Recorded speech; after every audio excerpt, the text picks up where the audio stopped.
Hey everybody, Jeremy here, and in this video I want to share with you two ukuleles that I purchased within the last few months. You know, with us staying at home a lot of the time, the Uke Acquisition Syndrome gets really strong and really real. And I just find myself on the computer, just looking around, clicking around, and eventually it's going to happen. It happened to me twice. So the first ukulele that I want to show you is this one. Now this is very special. This is a Martin C1K concert ukulele. And now I got this from guitarcenter.com because it was used and it was for a really good price. And plus I had like a $50 certificate that I could put on top of the already good price of this ukulele. So I ended up getting it for a steal. You know, I always wanted a Martin instrument, but I always thought the first Martin that I would get would be a guitar. But turns out that didn't happen. Instead, it was a ukulele. So this is made out of all solid koa and, top, back, and sides, all solid koa. And it's a very plain looking instrument. It doesn't look particularly fancy. And that's just kind of the way with Martin guitars and Martin ukuleles in general. They're very traditional. They don't have a lot of fancy adornments unless you try to get something custom made. But at the same time, they are really, really well put together. This one was built in their factory in Mexico, just right over the border. And if you look at the top, if someone told you that this was mahogany, you probably believe them because, it doesn't have the cool looking flamed koa that you would see on some of the higher end K-brand ukuleles. But I do have to say, the sides of this ukulele are really nice.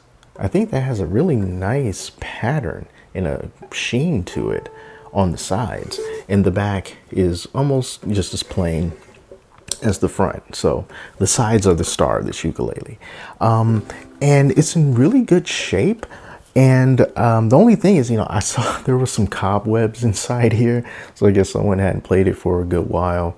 But I went ahead and I cleaned those out. The only thing that I have to say about this ukulele is that I think that the action is just a tad high. It doesn't throw off the intonation or anything, but just for my own personal preference, I would like for it to be a little bit lower, but it's really no big deal. It's got open back Grover tuners on it, and it's very light, So yeah, Martin craftsmanship. It still smells like the acoustic room in a Guitar Center. So, that's a good thing. So anyway, let's take a listen to it.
Now, one of the things I like the most about this ukulele, it has a very nice, clear, bright sound. I didn't actually think that it was going to be this bright. Usually when I see like koa instruments, they have this mellow kind of warmth to it.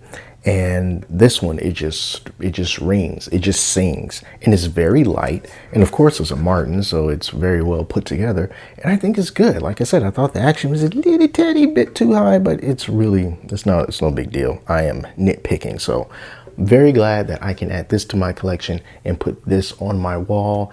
It is an awesome ukulele for these troubled times. Now, let me show you another one that I have, except this time it's a tenor. So this is my other one. This is a Pono all solid mango tenor ukulele. And I really like mangoes. And when I think of mango wood, I just get this sweetness in my mouth. There's a lot of different varieties of looks as far as the mango wood goes. You can see some really exotic, fancy looking ones. But this is not the fanciest looking wood that you will see on a mango ukulele, but it still looks pretty cool and pretty different as far as all the things that I have. Now, I got this one from Aloha City Ukes, and they are a specialty ukulele store in Highland Park, Illinois. And I got it online, but they are open right now. So if you wanted to go into the store physically, you can. Just make sure you wear a mask if you do. And just like the Uke Republic, which I buy some of my other ukuleles from, this is also a store that makes sure that the ukuleles are properly set up and they look good cosmetically, and the fret ends are pretty good and everything before they ship it out to you. So they take a little bit of extra care with that, and I really do appreciate that. And also, I don't know if they did it or if this is how it came from the factory, but the action on this is nice and low, just the way I like it. So awesome stuff. Now the other thing is, when I first got this ukulele and I started playing it, I gotta admit, I wasn't really blown away by it. You hear so many great things about Ponos, and it's like, hey man, if you're gonna go mid-range, you can't go wrong with Pono. But when I got it, I was like, you know, this sound was, it was kind of low. It felt kind of stiff. And I'm like, what's going on? I thought these things were awesome. And I decided that I did not like the strings on it. It didn't come with a wound C string like some of them do. You know, it was just a regular GCEA. I'm not sure what strings, if they were the stock strings or whatever on it. But I decided to take a chance, and I bought some Uke Logic strings from the ukulele site. And I wanted the Uke Logic strings because like the main guy who sets up their ukuleles, his name is Joel, which you can see all these guys, and they're fantastic players. They got a YouTube channel, Hawaiian Music Supply. You should check that out because you'll see and hear a lot of awesome instruments played by a lot of really, really good players. But yeah, this guy came up with his own set of ukulele strings. He puts it together, his own custom design, and they sell it on the site. And I wanted to check those strings out, so I bought it from them. And it was shipped to me from Hawaii. I think it got to me in about a week, maybe a little bit more than a week. Even put in a little post-it note that said, "Thank you, Jeremy," on it. And that was handwritten. And I was like, oh, that's so cool. I seen you on the internet. So yeah, the Uke Logic strings that I put on here, and just immediately it made the ukulele better. That's what I'm trying to say. It improved the tone. It improved the volume of it. And this has become, I want to, is this my favorite ukulele? Yeah, it's my favorite ukulele now. And those strings are the reason. So let's take a listen.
So we got a very sweet sound, just like mango. And then we have a brighter and very clear tone from the Martin concert. Now, these are my two latest ukulele acquisitions that proudly hang on my wall. I promise I'm going to try to stop. I don't think I need to go any further than this, at least not right now, as far as, like up in fanciness. No, because these are good. I think I'm good. Am I good? Who knows? The longer that this goes on, we're just kind of chilling at home, and if it turns out that we have to stay here a bit longer because of reasons, I'll probably find some reason to get something else, like, hey, what about a 5-string or a 6-string or an 8-string or a pineapple? How about a long neck pineapple soprano? Oh boy, the UAS continues. But anyway, I just wanted to show these two off to you, and yeah, I hope you enjoyed it. I don't know how to end. Anyway, thank you all so much for watching. Until next time, I'm Jeremy. I'll talk to you later.